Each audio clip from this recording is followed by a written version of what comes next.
মহারানী কখন উঠবে? যখন মন্ত্রী হবে। দাঁড়াও, আমার ঘুম আমি ঘুমাচ্ছি।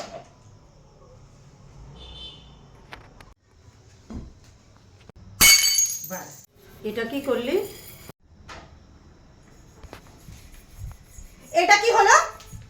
দুটো হলো, আরো 8টা আছে। তুমি কি 8টা কাপে ভাঙবে নাকি? হ্যাঁ, সময় বিশেষে একটা একটা করে। ও কি হলো? দরদাকে তো 7 দিনের জন্য রেখে দিয়েছে, এবার দেখো।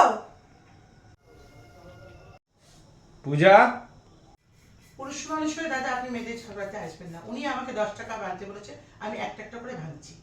নাও বলো, ভুল হয়ে গেছে। কাকে ওই ঝিটাকে বলবো? কি আজে বাজে বকছো? কেন ঝিকে ঝি বলেছি?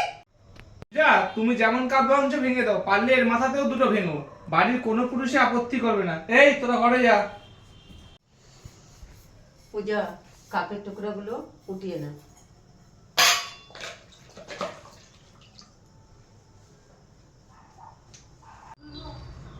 7 দিন আছি তো, তোমাকে একদম সোজা করে দেবো। কি বললি? দেবো দেবো হাতটা মোটকে। আরে আরে কি করছিস? হাতটা ছাড়। ওনাকে বুঝিয়ে দিলাম আমি ময়না না, পূজা। ইট মারলে পাটকেল খেতেই হবে।